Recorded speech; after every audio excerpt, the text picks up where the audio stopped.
नमस्कार दोस्तों, ज्ञान सागर के एक और नई वीडियो में आप सभी का स्वागत है।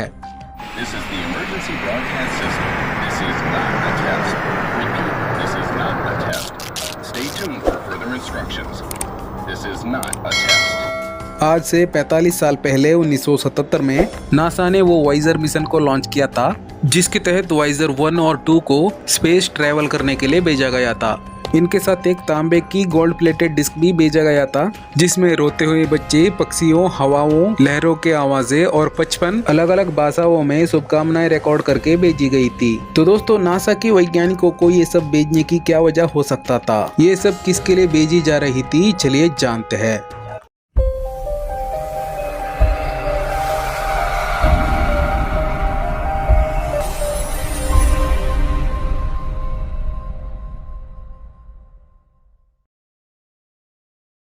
दोस्तों, 40,75,000 किलोमीटर की परिधि वाले अप्रतिम हमारे लिए तो काफी बड़ी है, लेकिन 14 फरवरी 1990 के दिन नासा के स्पेसक्राफ्ट वाइजर ने 6 मिलियन किलोमीटर दूर से पृथ्वी की एक तस्वीर ली थी। डॉट नाम से जाना जाने वाला ये तस्वीर में पृथ्वी सिर्फ एक छोटी पिक्सल की जितना दिखाई देती है। इसी से हम ये समझ सकते हैं कि ये अंतरिक्ष कितना बड़ा है। और लगातार दिन रात स्पेस एक्सप्लोरेशन करने के बावजूद भी आज तक हम सिर्फ अंतरिक्ष के 4% हिस्सों को ही एक्सप्लोर कर पाए हैं। लेकिन पिछले हफ्ते एक बार फिर अंतरिक्ष में भेजे गए नासा के मानव रहित स्पेसक्राफ्ट वाइजर 1 ने स्पेस से नासा को कुछ ऐसे गतिविधियां भेजे जिसे देखकर वैज्ञानिकों की रात की नींद उड़ गई है।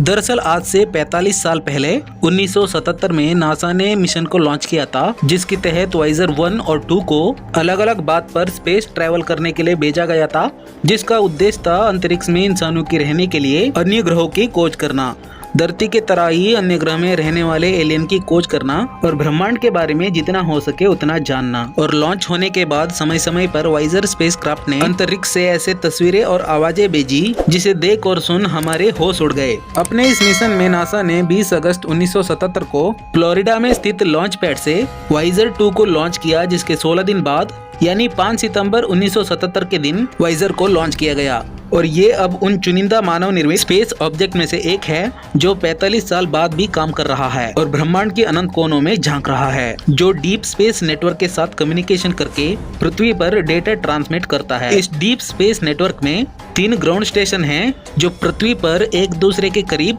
120 डिग्री की दूरी पर ऑस्ट्रेलिया, स्पेन और अमेरिका में स्थित है। चलिए अब समय में 45 साल 6 महीने और 23 दिन पीछे चलते हैं और इन वाइजर स्पेसक्राफ्ट के जरिए ब्रह्मांड की रोमांचक यात्रा पर चलते हैं।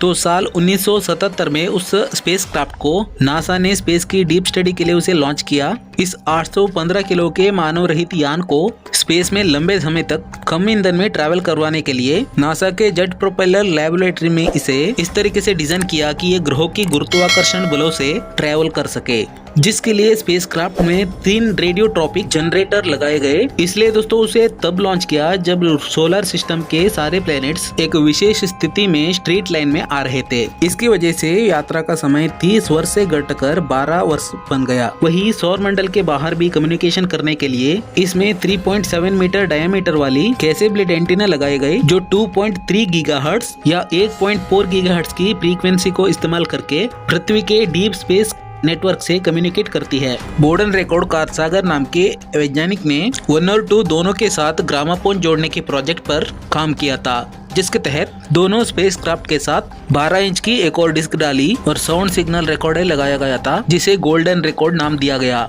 इस प्रोजेक्ट को करने का मुख्य कारण था अंतरिक्ष में रहने वाले अन्य जीवों को संदेश देना था। यानी जब किसी अंतरिक्ष के एलियन की मुलाकात वाइजर स्पेसक्राफ्ट से हो तो उसे पृथ्वी के बारे में पता लग सके।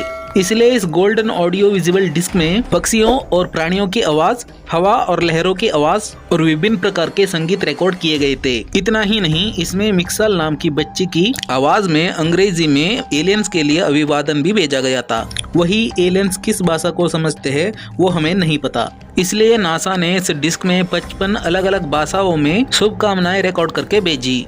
जिसमें भारतीय भाषाएं जैसे कि कन्नड़ा, हिंदी, तमिल, तेलुगु, मराठी, बंगाली, गुजराती और पंजाबी की ग्रीटिंग शामिल है। इसके अलावा वाइजर में सितार और तबला की धुन पर गाया गया केसर बाईकर की आवाज में हिंदुस्तान का ट्रेडिशनल म्यूजिक जात कहाओं को शामिल किया गया है। यानी गोल्डन रिकॉर्ड में कई ऐसे जानकारियां मौजूद है जिसे देख और सुन के अलग होने का अंदाजा लगा सकते हैं। वाइजर 1 स्पेसक्राफ्ट 62,140 किलोमीटर प्रति घंटे के रफ्तार से सफर करते हुए पृथ्वी से हर दिन 14,68,800 किलोमीटर दूर होते जा रही है। लेकिन आपको ये जानकर हैरानी होगी कि इसे पृथ्वी से इतना दूर जाने के लिए डिजाइन नहीं किया गया था, बल्कि इस मिशन को 5 सालों के लिए बनाया गया था। लेकिन 46 साल बाद भी इस पृथ्वी से संपर्क में रहकर आगे बढ़ता जा रहा है। अब वही बात करें वाइजर 2 की, तो वाइजर फर्स्ट का ये ट्विन स्पेसक्राफ्ट उससे थोड़ी धीमी गति से आगे बढ़ रहा है। यही स्पेसक्राफ्ट यूरेनस और नेपच्यून यानी कि अरुण और वरुण ग्रह तक सबसे पहले पहुंचा था। एक्सप्लोरेशन वाइज यूं ही अगर स्पेसक्राफ्ट जब ऑसस स्पेसक्राफ्ट ने ब्रह्मांड पर सफर करना शुरू किया तो उसकी भेजी गई फोटो से वैज्ञानिकों ने पाया इस बीच में हर चीज का एक ग्रुप बना हुआ है। 8 ग्रह, बड़े तारे सूरज का परिक्रमा कर रहे हैं और इसे सोलर सिस्टम कहा जाता है। इन स्पेस में टीचर बने मार्च 1979 को बृहस्पति, 12 नवंबर 1980 को शनि ग्रह को माइक्रो लेवल पर उन दोनों ग्रह की ऊपर से उसकी स्टडी की और नासा को उनकी फोटो भेजी। वही 2 ने 9 जुलाई 1979 को जुपिटर और 30 अगस्त 1981 शनि का तय किया था। ये एयरक्राफ्ट की सबसे बड़ी खोज थी। टाइटन पर भी समान प्राकृतिक घटनाएं होती है तो भविष्य में जीवन की शुरुआत हो सकती है। दोस्तों, आपको ये जानकर हैरानी होगी कि इन दोनों स्पेसक्राफ्ट ने मिलकर 67,000 फोटो ली थी और वाइजर द्वारा खींची गई सबसे आखिरी फोटो थी ब्लू डॉट, जिसमें पृथ्वी एक छोटी सी पिक्सल जितनी दिखाई दे रही थी। जिसके बाद वाइजर ने अपने कैमरे बंद कर दिए क्योंकि आकाश में घनघोर अंधेरा था। वैज्ञानिकों के मुताबिक स्पेसक्राफ्ट 10 सालों तक काम कर सकते थे, लेकिन खुशकिस्मती से इसकी लाइफ ज्यादा निकली और सोलर सिस्टम का मिशन पूरा करने के बाद नासा ने इन्हें इंटरेस्ट पर भेजने की मन बनाया, जिसके लिए उन्हें सोलर सिस्टम से बने हीलियस पीलिया को पार करना था। अगस्त 2012 में इसके बाद कई अजीबोगरीब घटनाएं होने शुरू हो गई। उसके बाद जिसने सबसे पहले पृथ्वी पर अपनी आवाज भेजी, जिससे सुनने पर उल्लू से बनती कंटिन्यूअस आवाज सुनाई दे रही थी। क्या इंटरस्टेलर मीडियम में कोई एलियन मौजूद है जो वाइजर को स्टडी कर रहे हैं, क्योंकि इसमें साउंड ट्रेवल ही कर नहीं पाया था, या फिर कुछ और कारण है? बात करते हैं अनयूजुअल साउंड्स फॉर वाइजर 1 की।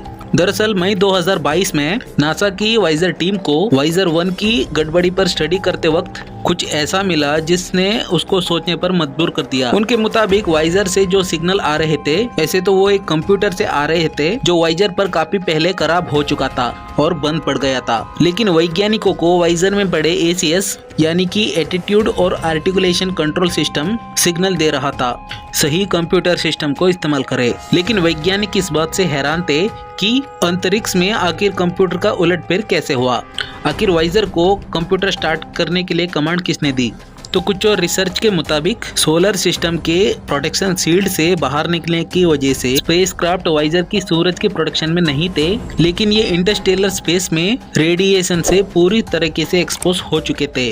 तो वहीं से इस प्रॉब्लम की शुरुआत हो चुकी थी। कोई रेंज कंप्यूटर सिस्टम से टकराती है तो उनमें मेमोरी एरर आने लग जाती है और जो इकट्ठे होते रहती है।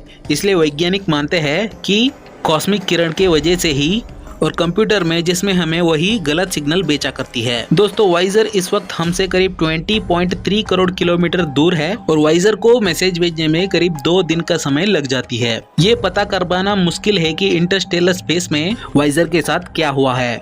इस वजह से मई 2022 में वाइजर 1 में खराबी की खबर आई तो कई वैज्ञानिकों और लोगों ने ये कहा कि एलियंस ने पृथ्वी के इस डिवाइस को हाईजैक कर लिया है और इसकी स्टडी कर रहे हैं। अब सच क्या है ठीक से पता लगाना मुश्किल है। तो कहीं ऐसा तो नहीं वाइजर मिशन को सोलर सिस्टम की स्टडी करने के लिए नहीं बल्कि एलियन की स्टडी करने के लिए बेचा गया है, क्योंकि इस पे लगे गोल्डन टू रियर डायग्राम को फोरम में करने के लिए यूज किया गया था, या इसके वजह से ही वाइजर हमें गलत सिग्नल भेज रहा है। इसके बारे में आप हमें कमेंट कर बताइए और वीडियो अच्छा लगा तो लाइक कीजिए, ज्यादा से ज्यादा शेयर कीजिए और हमारे चैनल पे नहीं हो तो प्लीज हमारे चैनल को सब्सक्राइब करना ना भूले।